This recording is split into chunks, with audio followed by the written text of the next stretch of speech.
sa lahat, purihin natin ang Panginoon. Sa Kanya, ang kapurihan at karangalan magpakailanpaman. Amen?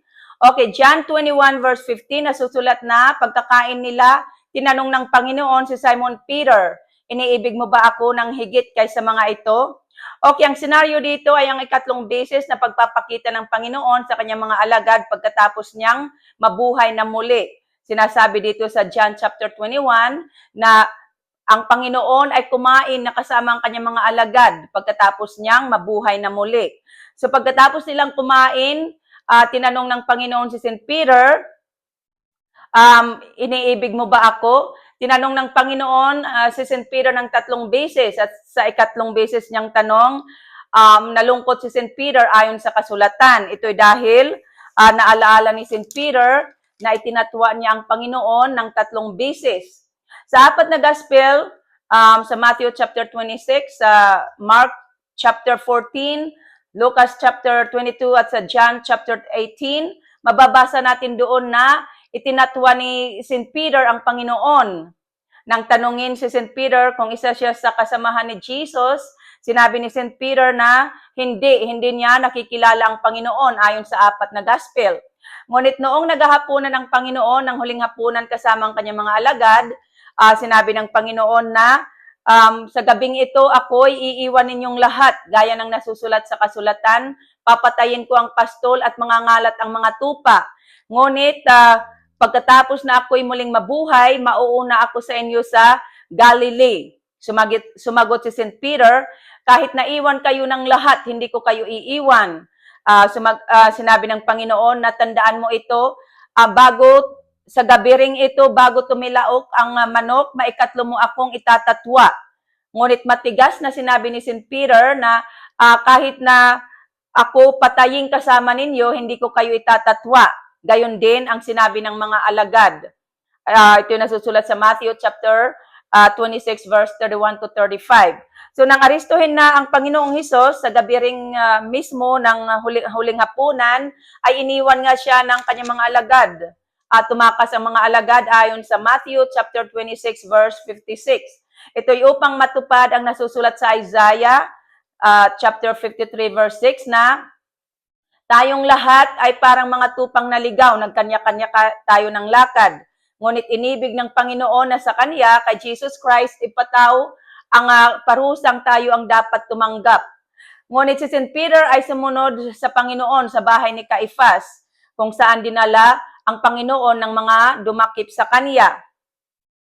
Pumasok si St. Peter sa bahay ni Caifas, ngunit nang tanungin siya doon kung isa siya sa kasamahan ni Jesus, ang sabi ni St. Peter, hindi niya nakikilala ang Panginoon ayon sa Lucas 22 verse 57. Ngunit pinagsisihan ito ni St. Peter ng buong puso. Sinasabi sa kasulatan na nanangis si St. Peter ng buong kapaitan. Okay, kaya itinatuwa ni St. Peter ang Panginoon, ito dahil natakot siya sa mga tanod. St. Peter was afraid for his life. Ganon, kapag iniisip lamang ng tao ang sariling kapakanan, ang tao'y naduduwag, hindi lamang si St. Peter. Ngunit si Jesus Christ ay hindi natakot, hindi naduwag ang Panginoon. Pumunta siya mismo sa Jerusalem upang ialay ang kanyang buhay. Hindi siya naduwag nang makita niya ang cross. Ito'y dahil iniibig tayo ng Panginoon. Tayo ang nasa isip ng Panginoon na noong pinapasan niya ang cross na iyon. Hindi niya inisip ang kanyang sariling kapakanan, kundi inisip niya ang kaligtasan ng marami. At kahit na tayo hindi na tapat, ang Panginoong Hesus ay nananatiling tapat. Kaya't nararapat o karapat-dapat na mahalin natin ang Panginoon dahil sa kanyang kagandahang loob. Okay, kahit na itinatuwa ni St. Peter ang Panginoon, kahit si St. Peter nagkulang, hindi inalis ni Jesus Christ ang kanyang pagiging apostol. Sa totoo lang, sinugo pa rin ng Panginoon si St. Peter na pangalagaan niya ang mga tupa. Ibig sabihin, pangaralan at turuan ni St. Peter ang mga nananampalataya at patatagin ang kanilang pananalig. Okay, ang pagkukulang ni St. Peter ay hindi nakahadlang upang maipagpatuloy niya ang kanyang ministry. Nang tanungin ng ikatlong beses si St. Peter ng Panginoon, kung iniibig niya ang Panginoon, sinabi ni St. Peter na, Panginoon, nalalaman po ninyo ang lahat ng bagay, nalalaman po ninyong iniibig ko kayo. So alam ng Panginoong Hesus ang lahat ng bagay sapagkat siya ay Diyos. Alam mismo ng Panginoong Hesus kung iniibig natin siya. Ayon sa kasulatan, walang natatago or nalilihim sa Panginoon. Ang lahat ay hayag at lantad sa kanyang paningin. Ibig sabihin, nakikita ng Panginoon kung ano ang nilalaman ng puso't isip natin. Alam niya ang bawat intention at motive ng puso ng tao.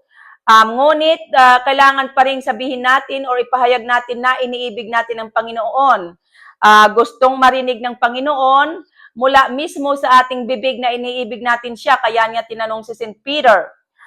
At kailangan ipakita din natin na iniibig natin ang Panginoon sa pamamagitan ng pagsunod sa kanyang mga utos. Sinabi ng Panginoong Hesus na kung iniibig ninyo ako, tutuparin ninyo ang aking mga utos. John 14 verse 15. At sa John 14 verse 21, sinabi ng Panginoong Hesus na ang tumatanggap sa mga utos ko at tumutupad nito ang siyang umiibig sa akin.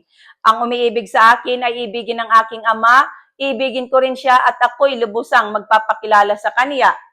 Okay, so kahit na tayo'y magkulang at magkasala, basta magsisi lamang tayo at magbalik loob sa Diyos, hindi aalisin ng Diyos ang ating kaligtasan na ipinangako sa atin ng Diyos sa bawat mananalig sa kanyang anak na ating Panginoong Hesus. Kahit ano pang pagkakamali ang nagawa natin, hindi ito nakahadlang sa pagkatawag sa atin ng Diyos. Basta magsisi lamang tayo at magbalik loob sa Kanya, sapagkat mula't mula pa'y alam ng Diyos kung sino-sino ang sa Kanya. At kahit na may mga taong magtulak sa atin sa pagkakasala, hindi ito makahadlang sa mabuting plano ng Diyos para sa buhay natin. At manalig lang tayo sa Diyos at ipagpapatuloy niya ang mabuting inumpisahan ng Diyos sa buhay natin.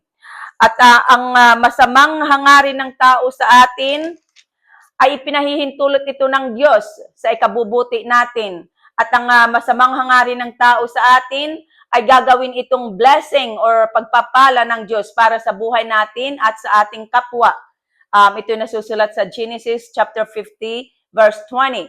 At sa Romans chapter 8 verse 28, sinasabi na alam nating lahat na ang Diyos ay gumagawang kasama ang mga nagmamahal sa Kanya, ang mga tinawag ayon sa Kanyang panukala or plano sa kanilang ikabubuti.